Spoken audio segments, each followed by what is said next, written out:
Fourmeau, adjoint chargé du cadre de vie, du patrimoine et du développement urbain, et Raphaël Brun, conseillère déléguée aux festivités et manifestations officielles, vous présenteront le projet autour de la valorisation de l'Aqueduc. Cette présentation sera animée par Carole Honegard-Blanc, chargée de mission à la mairie. Alors 2016 sera aussi marqué par la mise en valeur de l'Aqueduc, notamment par la mise en place d'une campagne de souscription. À ce propos, bon nombre de Chaponnois se sont mobilisés déjà pour l'Aqueduc en participant à la réalisation de la photo qui a servi pour la carte des vœux et de l'affiche. Et nous tenons vivement à vous remercier. J'invite maintenant Raphaël Brun et Rémi Fourmeau à me rejoindre pour évoquer ce beau projet qu'est l'Aqueduc.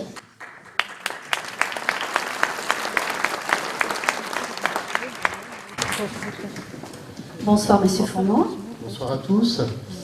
Vous êtes adjoint et architecte de profession. Dites-nous ce que représente ce beau monument. Alors bien sûr, l'Aqueduc fait partie intégrante de Chaponneau. Nous invitons facilement à dire que Chaponneau, c'est l'Aqueduc et que l'Aqueduc, c'est Chaponneau. Le fait est que ce monument fête en ce moment ses 2000 ans et que nous possédons, nous, sur notre commune, la seconde enfilade d'aqueducs romains d'Europe.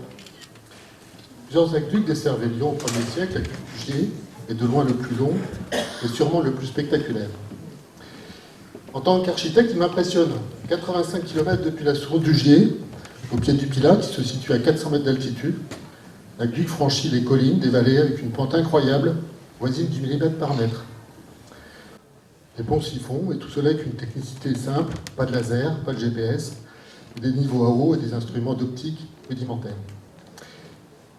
Et donc 15 000 m3 d'eau arrivent par jour à Saint-Irénée. Donc après avoir traversé 23 communes de la Loire et du Rhône, et 80 km, notre aqueduc arrive enfin à Chaponneau. Chaponneau est traversé par 4,5 km d'aqueduc, dont les 2/3 en souterrain. Enfin, avant d'arriver sur Lyon, 92 arches ont été édifiées sur le plat de l'Aire, et à ce jour, il en reste 72. Nous devons préserver et restaurer ce patrimoine qui se dégrade avec les assauts des intempéries et de la pollution. Qu'est-ce qui est prévu pour le maintenir en état ? Alors, une étude a été menée par un architecte des bâtiments de France. Cette étude a révélé l'état inquiétant de certaines arches. Elle nous a convaincus de l'urgence d'entreprendre des travaux de restauration. En 2010, 12 arches ont pu être restaurées grâce à la subvention de la Fondation Total pour 300 000 €. Aujourd'hui, ce n'est pas suffisant. Nous avons la volonté d'inscrire l'Aqueduc dans un vaste programme de restauration pluriannuel. En 2016, 6 arches en face de l'auberge des Aqueducs seront restaurées pour un montant de 145 000 €. Et nous consacrerons dès 2017 un budget annuel de 100 000 € par an pour poursuivre cette action. Nous avons donc sollicité différentes subventions auprès de la Direction régionale des affaires culturelles, la DRAC, du département et du syndicat de l'Aqueduc. Nous attendons aussi avec confiance la décision du ministère de la Culture qui devrait voir l'Aqueduc du Gier classé monument historique dans les prochaines semaines. Mais cela ne suffira pas et nous avons signé, pour allonger la part des travaux à la charge de la commune, une convention avec la Fondation du patrimoine en décembre dernier afin de lancer un appel à souscription. Parfait. Merci pour ces précisions. Maintenant, Madame Brun, expliquez-nous cet appel à dons. Pourquoi faire un don, déjà ? Alors, faire un don, c'est faire appel à votre générosité. C'est à la fois marquer votre attachement à la sauvegarde et à la mise en valeur de notre patrimoine, mais c'est également montrer votre soutien à la commune de Chaponneau. Et qui peut faire un don ? Alors, tout le monde peut faire un don. Tout le monde peut faire un don, chaponnois ou non, mais vous pouvez faire un don. Il n'y a pas de montant minimum et tous les dons sont les bienvenus.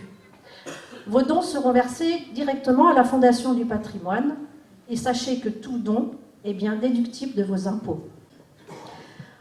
À propos des entreprises, nous les sensibiliserons, toutes les entreprises du territoire, les partenaires institutionnels et les fondations d'entreprises via le mécénat.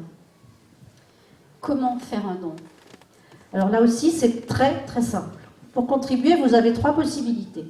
Soit vous pouvez le faire par courrier. Vous avez tous eu petit fascicule de souscription qui a été encarté dans le dans le Chapinfo du mois de décembre. Vous pouvez également le trouver sur les tables sur le côté de la salle ce soir.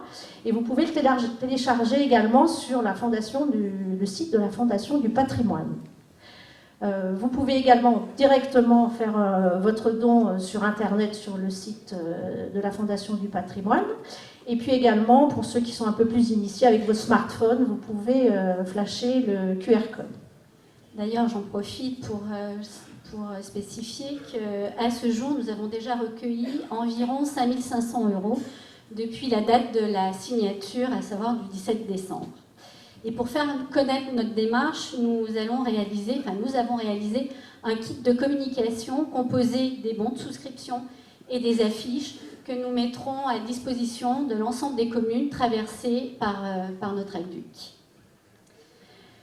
Parlez-nous maintenant, s'il vous plaît, Madame Brun, des actions qui sont prévues en 2016 autour de cet aqueduc.